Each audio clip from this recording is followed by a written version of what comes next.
Tommy, you know that this Tesla Model X is the most expensive Tesla that you can buy.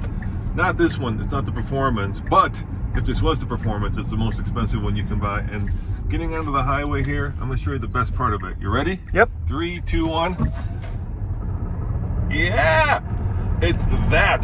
Tesla says 0 to 60 in less than 5 seconds, even on the dual motor. And that's what puts a smile on my face. Now, we used to have the Model 3, which was about the same, 0 to 60. That one felt a little bit more lively. I mean, this is a big crossover, 7-passenger, if you configure it that way. And you can really feel the weight of this car. It's well over 5,000 pounds. But in this video, we're going to talk about what it's like to live with Tesla's most, well, luxurious vehicle for the last 6 months. We're going to talk about what went wrong with it, what went right with it, what we like about it, what we don't like about it. And let's start with this right there. I love this, Tommy. Check this out. It's really cool. This is the full panoramic windshield on the Model X, but I really want to demonstrate something while we're on the highway. Yep. Why don't you show them Autopilot? Yeah, let me just activate Autopilot. It's really simple. The way that it works is you take this little lever down here and you pull it towards you once, and that turns on cruise control, and you pull it again, and Autopilot turns on, and now look, I can drive hands-free. Well, that's not really true. Well, you know, you're supposed to keep your hand on the wheel, but let's see how long it'll go hands-free without it actually yelling at me. And it goes quite a long time. I mean, look, I'm doing the speed limit, no cars around me, so I'm being safe. And once again, no hands on the wheel. Now, this is not autonomous driving, because at some point, this car will say, put your hands back on the wheel. I think there is actually a sensor on the wheel that weighs the fact that your hands are on it, and it knows it. But look, we've been driving for, what would you say now, at least a good mile, maybe, and it's still not. Yeah, it's still not asking you to put your hands on the wheel. So it's a lot more autonomous. There it is. It just told me, yeah. I mean, it's a lot more autonomous than some of the systems like the BMW systems, where it'll let you go maybe 10-15 seconds, but it's still a driver assistance function, guys. You still have to be paying attention. You still have to have your hands on the wheel and take control of the vehicle, because it is not set it and forget it. It's just an assistance. Now, the best thing about this car when it comes to the difference between this and the Model 3 is that I've got 2 screens. You know, the Model 3, of course, has one big screen over here, but I like the fact that there's actually a screen right in front of me. It's the way I've been used to driving. I like the fact that I can actually see my energy use. I can see what channel I have, and look, it's chill, and I can see all of the data about what is around me in front of me as opposed to on the side here. And the 2 screens are really nice. One of the cool things too about the center screen is that it's only focused primarily on the driver's assistance function. So in the middle, you've got, you know, your little white car, and it'll show you with traffic cones and stoplights, as well as what's near you. And then these 2 little side screens are actually configurable. So you want to push the button in on the steering wheel? Yeah, right in there. How do you do it? I think it's a push and hold, maybe. Yeah. Let me push and hold. Yeah, there you go. So you can set, you know, your temperatures all from the steering wheel. You can see your trips. You can see car status, phone, and then it's the same setup on the other side. So you can really configure the center instrument cluster to look exactly like you want. And then here in the center is all for your navigation, your, you know, your superchargers, radio, phone, streaming, and then all kind of the fun stuff that's also available here in the center, as well as a lot of your settings. So you've got quick controls up here for various lights, suspension controls, because the Model X comes standard with air suspension, so you've got 6 different suspension settings. There are your light controls, some driving information, acceleration, chill. This one, of course, is just a standard dual motor, so there's no ludicrous mode on this model. Autopilot, vehicle information, display, trips, navigation, safety and security, service, and software. And we can get into that when we stop into more detail. And then you have your shortcuts down here at the bottom. So to adjust your temperature, you can simply just increase or decrease for driver and passenger. Then you can click it for your heated seats, heated steering wheel. All that is incorporated. Yeah, you know, if you like using smartphones, then this becomes very intuitive very quickly. Tesla does a really good job in all of their technology. I would say in some ways Tesla is a much better technology company than it is a traditional car company, because we've had this car now for 6 months, and I don't know if you can tell, but there are some kind of like rattles and it's just not as tight as it was, 7,000 miles ago. And yes, we've put on 7,000 miles in 6 months, which is, fairly typical. Yeah, pretty typical. But yeah, it's a little squeaky, a little... Well, I'll show you what I mean. So we've got a really bad vibration coming from the front end, which is a very common Model X issue under hard acceleration. But the vibration is now turning into a clicking. So I think the CVs in the front are shot. This window makes a really bad noise when you get it toward the top. This sounds like a regulator maybe. We've had some issues with the Falcon wing doors. So, in terms of the quality of the actual product, there are some concerns. In terms of the actual software, though, it is really on point. Yeah, I couldn't agree more. And, the other funny thing about this car is some of the switchgear is straight out of a Mercedes still, right? Yeah, absolutely. So take, for example, the little drive selectors out of a Mercedes. Window switches are out of a Mercedes. A number of products. That whole panel is out of a Mercedes, yeah. And if you drive a lot of cars like we do, because, that's our job, then you notice these things. I think if you're just a regular Tesla buyer, it probably doesn't mean anything to you. But for us, it's weird to see bits and pieces out of a Mercedes in a Tesla. Let's show them the rest of the cool interior tech. So when you select park, you have all your controls for your electric doors and your front trunks. But there's actually a lot of functionality built into the screen. So of course, it's an electric car. You are going to have to charge it. And if you are sitting at a Tesla supercharger, which you can actually see right here on the screens, you may want to be entertained. So there's a number of games and features that are well equipped into the Tesla to make sure that you're not going to get bored simply sitting and charging. So along with, your dinky little pianos, you also now have Tesla TV basically. So this is will allow you to stream Netflix, for example, when you're sitting in park. And YouTube. Yeah, and all your favorite TV shows. One issue is when you look at shows that's typically 16:9, this screen, of course, is up and down. So it is a little bit cropped. It works a little better on the Model 3.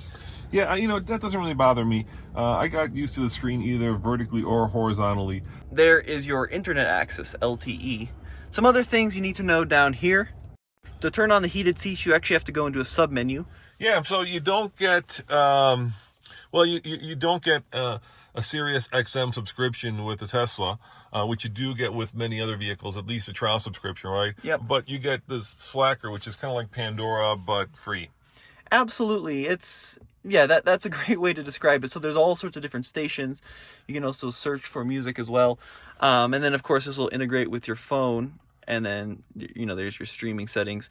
FM radio, of course, and Sirius XM. No AM radio. Yeah, no AM. That's weird. But you do get karaoke. Look at this. No karaoke. Well, karaoke. We don't want to do that for copyright reasons, but you could sing along to Old Town Road, which I know Andre loves. Let's show him the voice systems.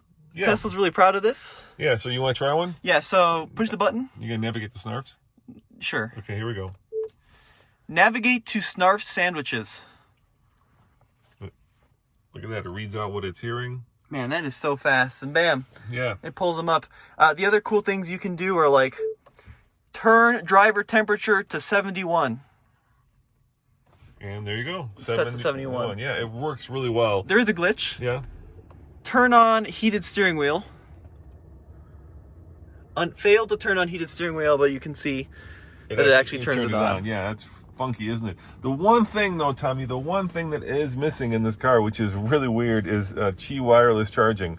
What you end up doing is doing it the old manual way by plugging the phone in. You can buy an aftermarket setup for it, but it's really weird that you don't have it. And why don't you talk about this little thing right there, which is pretty cool. Yep. So this is a USB stick. You can also use, USB hard drives. And basically what the Tesla allows you to do is record constantly around all the exterior cameras what's going on the vehicle. So for example, if there's an accident in front of you or if you get into a fender bender, you'll have video proof of that, and you simply just plug in a drive into the USB. You have to format it correctly and then it will record. One thing I have noticed, Dad, is there's not a whole lot of interior storage in here. So there's no center console. Yeah, there's only two little cup holders. Yeah, and then there's cup holders there too, which you can configure. You've got a lot of storage down here, yeah, but it kind of stuff gets way lost in this pit. Yeah. And then the glove box itself is actually really small. Now, one of the problems we've had with this little USB drive is that it's supposed to overwrite, and for some reason it doesn't overwrite. Maybe you guys in the comments below can tell us how to turn on the overwrite feature, but every time we plug one in, it runs out of room. And the coolest feature that this actually has is when you've got the USB plugged in, and let's say there's some kind of an incident around you, if you honk your horn, it's supposed to save that bit of video. So permanently. If there's some kind of investigation, or if you want to go back and see what the hell happened, it's stored to that. But what's happening with our USB is it gets written to, and then within like a day it just fills up and it says full and it stops working. So I don't know if there's a special setting that we have to turn on to actually have it override, but you would think that that would just be the default. What do you think of these funny visors? I love them. I think they're really cool. I love the way these work. I think this is really an elegant solution. And just in case you're wondering, if you can also there it is. Yeah, there we go. Look, you even have the traditional mirror that's lit. I just think it's a really brilliant rethinking of what the visor is. And this feels like you're in a van. I love this huge bit of glass. There's just a lot to love about this car. You know, the magic sauce in Tesla is that it has completely rethought how the car is bought, how it's serviced, right? It's you set up a service appointment on your app and they come to your place. We have had to do one bit of service. Can I show them that? Yeah. Yeah, let's go outside. Oh, this is cool too. On the Model X, you don't really have to be bothered opening the door. All you do is do that and the doors actuate on their own. But this little bit, let me take the camera right here. This little bit of stripping right here, I don't know if you can see it in there. It's right there. That actually came out, and we had to have the service guys come in, and it was a very painless process. Yeah, you schedule the service on your phone. It's all done through the app. Do you want to show them some of like the trunk storage? Why don't you pop the front trunk? Let's pop it all open. There's a front, there's your door. Of course, there are the, once you hop on, show them. So show them how it opens and I'll open them. Yep, so all the doors on the Tesla are fully electric. So you've got the Falcon wing doors that open, the trunk's electric, both front doors are electric, and then of course the rear hatch. The one thing that isn't automatic is the front trunk. You still have to manually pop that open. But man, there's a lot of storage capacity in here. It really is awesome just how much room they give you in the front of the Tesla. Here's where your charger lives, in this little box. But yeah, I mean, it makes every SUV look small in comparison in some ways. Yeah, and you can configure this as either a 5-passenger or 2-row or 7-passenger 3-row. We chose the 5-passenger, and what I love about this vehicle is, well, this isn't great. These are aluminum, and if you push on them too hard, you will actually dent them. So you got to be very careful on how you close that. That isn't quite worked out. But what I love about this vehicle is just how much room there is, especially with these seats folded down, which are very easily to fold down. You just, boop, you get a flat surface and just a lot of room back at the back of the vehicle. Plus, you not only get one, but you get two little. So there's one cubby, and then here's the second cubby. Yep. That's pretty impressive. Now, probably the most frustrating thing on this vehicle has to be these Falcon wing doors. I know the car was delayed because of it. I think Elon Musk really wanted these, but Tommy, you know this, your grandma has now been hit twice in the head with these. And when the car is parked here in the wide open spaces, they're easy. But the issue we've noticed is opening the door in garages. So you could be in a wide open garage, but even if it's, I mean, our garage is probably 9 feet tall, and this is about as typical as you can get in. So what this means is getting into the actual car is really hard. When you're out in the open, even when you're out, you know, with other cars near you, I find that they typically open all the way like this, and then you have a huge amount of space to get in, which is awesome, and you know, you can strap kids in and be sheltered. But in garages, they simply just fail. They do not work.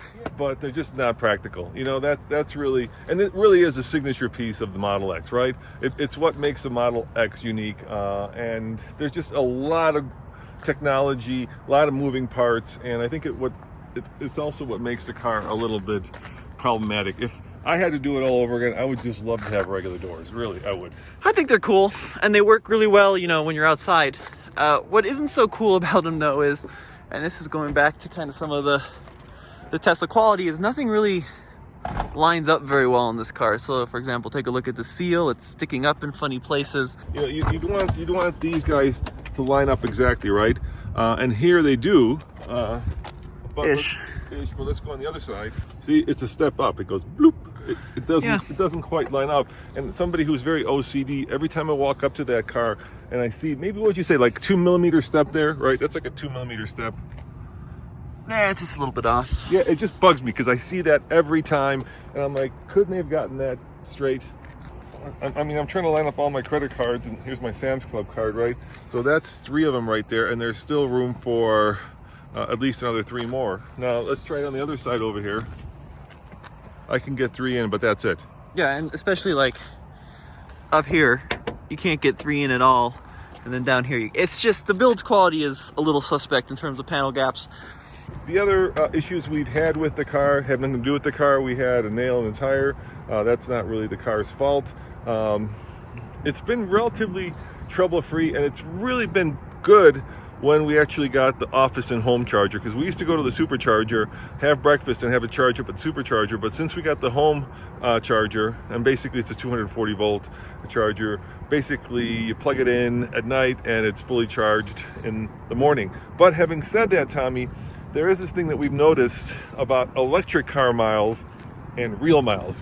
So this car has a stated range of 325 miles, and what I mean about electric versus real miles is I'll spend the whole day driving, maybe to and from work, and let's say that's maybe a 5-mile commute both ways, and I'll go to lunch with it, which is a couple of miles, and I'll get home and the thing will have a range of 230 miles, and somehow I've burned through 50 miles driving 20 miles, and that's the part I don't understand. And it has to probably do with the fact that it's winter and batteries have to be heated and cooled. It has probably to do with the fact of how hard I'm driving, but somehow in my mind the two never line up, and electric car miles always tend to be less than real miles. It's not just a Tesla issue, it's with the Leaf and the Nero, and we've had that same complaint on just about every electric car. But there you have it. Yeah. Now you might be wondering, we spent $87,000 on this car 6 months ago, and if you were to ask me, would I do it again? And the answer is hell yeah, I would do it again. I really like this car. I think probably I would like a Model 3 performance more, just because to me the best part is the instant torque, and with this car it has it, but it's big and it's kind of cumbersome, and it doesn't feel as fast, even though on paper it is as fast.